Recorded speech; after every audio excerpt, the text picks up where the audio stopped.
Mummy जी good morning. Good morning बहू, good morning. Mummy जी मकर संक्रांति की आपको बहुत बहुत बधाई हो।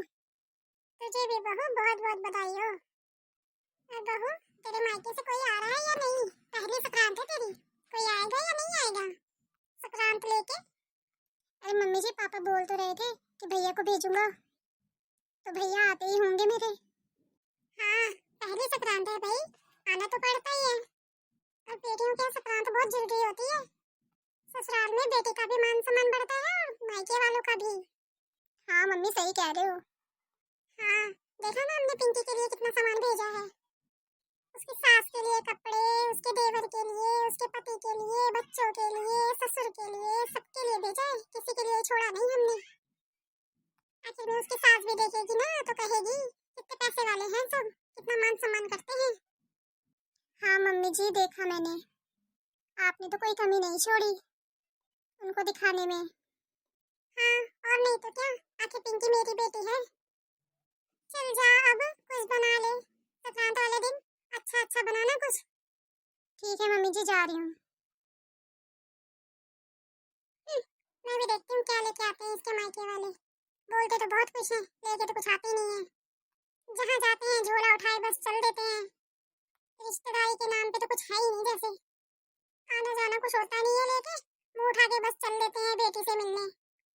पता नहीं कौन सी घड़ी में पाला पड़ गया ऐसे लोगों सा। पूरे समाज में हमारी नाक कट गई। दहेज नहीं, दहेज के नाम पर तो ठेला भी नहीं मिला हमें। आए प्रतिदिन कोई ना कोई टपका ही रहता है इससे मिलने।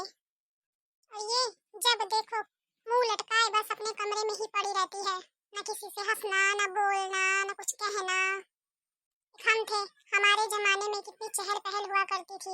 बहुएं जब आती थी तो आराम से सबके साथ घुल मिल जाती थी। और आज की ये आई है, किसी काम की नहीं है, कुछ पूछो तो जवाब नहीं देती है। अरे कांता, तू आ बैठ।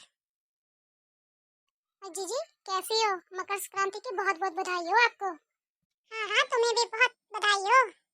अब तो तुम्हारे घर में खुशी भी आई है। पोता आया है तुम्हारे घर में, तो कैसा है वो? तुम्हारी बहू के तो क्या कहने, आते ही पूरा घर संभाल लिया और 1 साल के अंदर अंदर खुशी भी दे दी तुम्हें। तुम तो गंगा नहा ली। अरे जीजी, क्या आपके घर में खुशी आएगी? हाँ हाँ, देखो कब आती है खुशी। क्यों जीजी, क्या हुआ? ऐसे क्यों बोल रही हो? क्या ऐसा वैसा, देखा ही तो है तूने शादी में, जब से आई तब से नाक कट गई हमारी तो। ना किसी से हंसना, ना बोलना। अब हर कोई तेरी बहू जैसा तो नहीं हो जाता ना। अरे जीजी, मेरी बहू की तो तू पूछ मत, बहुत तेज है वो। क्या क्या कह रही है तू?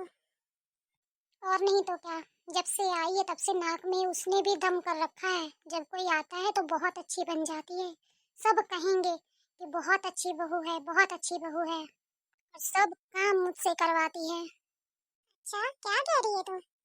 हाँ जीजी, मैं तो बहुत परेशान हो गई हूँ उससे। अब वही बेटा हुए उसका 1 महीना हो गया, लेकिन अभी भी बेड से उठने का नाम नहीं ले रही है वो। मैं उसको सब कुछ बना के देती हूँ, खाना पीना, यहाँ तक कि दूध पानी सेवा सब कर रही हूँ उसकी मैं। और मेरा बेटा भी बोलता है मम्मी इसकी सेवा करो, तभी तो तुम्हारी सेवा करेगी। अच्छा, ऐसा है क्या? और आज देख लो, आज संक्रांत है, इसके घर वाले आए थे, जो भी लेके आए अपनी बेटी के लिए लेके आए, हमारे लिए तो कुछ भी नहीं लेके आए थे। दिखावा तो बहुत अच्छा किया उन लोगों ने कि हाँ हम बहुत कुछ लेके आए हैं। लोगों ने भी, हमारे आस पड़ोस के लोगों ने भी बहुत वाहवाही की, कितने अच्छे हैं इसके मायके वाले, कितना सब कुछ देते हैं। जीजी तुम बहुत अच्छी हो, तुम्हें परिवार भी वैसे ही मिला है। भले ही कुछ ना देते हो वो लोग, लेकिन तुम्हारा मान सम्मान जरूर करते हैं वो सब। भले ही थोड़ा दें, लेकिन इज्जत मान सम्मान बहुत है। जितनी गरीबों के पास इज्जत होती है ना, उतना इन पैसे वालों के पास नहीं होती है। वो तो सबको नीचा दिखाने के लिए आगे रहते हैं कि कब हम किसी को नीचा दिखाएं, हम अपना कैसे दिखावा करें किसके सामने। हाँ, ये तो तू बिल्कुल ठीक कह रही है, मैंने भी ऐसे ही देखा है। मेरी खुद की बेटी के साथ ऐसा हुआ है। हमने उसको कितना कुछ नहीं दिया, लेकिन फिर भी हमें सुनने को मिला। अब मुझे एहसास हुआ कि मैंने अपनी बहू के साथ अच्छा नहीं किया। उसके मायके वालों को बोलती रही।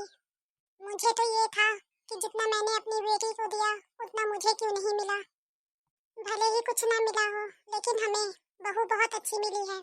मुझे तो यहाँ से हिलने तक नहीं देती और ना कुछ करने देती है। और नहीं तो क्या जीजी, उससे अच्छी बहू तुम्हारे लिए कोई नहीं हो सकती थी। मैंने भी देखा है उसे, जब से आई है तब से कुछ ना कुछ काम में लगी रहती है। भले ही कुछ ना बोलती, लेकिन तुम्हारा मान सम्मान बहुत करती है। तुम्हारी सेवा में हरदम हाजिर रहती है वो, और हमें भी पूछती है। हाँ, ये तो बिल्कुल ठीक कह रही हो। मैं ही उस बेचारी को समझ ना सकी। मैं तो ये सोच रही थी क्या संक्रांत है, उसके घर वाले आएंगे, कुछ लेके आएंगे। मैं तो लेन देन के लालच में ही हमेशा पड़ी रही।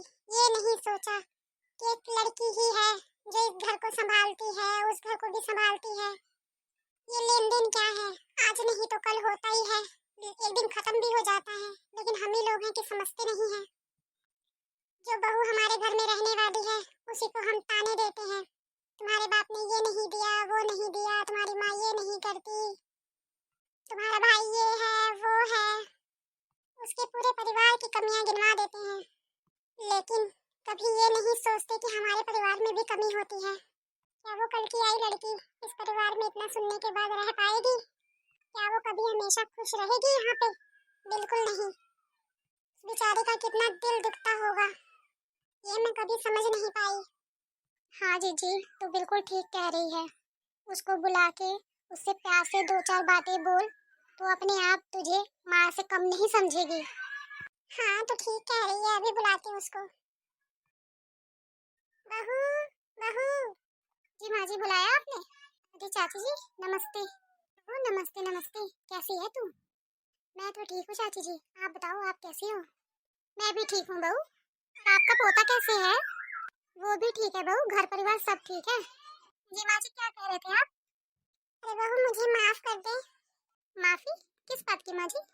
अरे बहू, मैंने तेरे साथ बहुत गलत किया। तुझे कितना कुछ सुनाया मैंने, लेकिन तुमने एक भी जवाब तक नहीं दिया मुझे।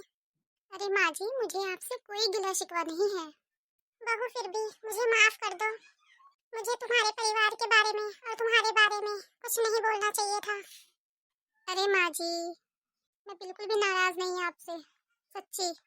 बहू, आज के बाद बिल्कुल मैं तुम्हारी माँ की तरह रहूंगी, तुम्हें किसी भी चीज की कमी नहीं होने दूंगी। जी माँ जी, मैं भी बिल्कुल बेटी की तरह आपकी जिंदगी भर सेवा करूंगी।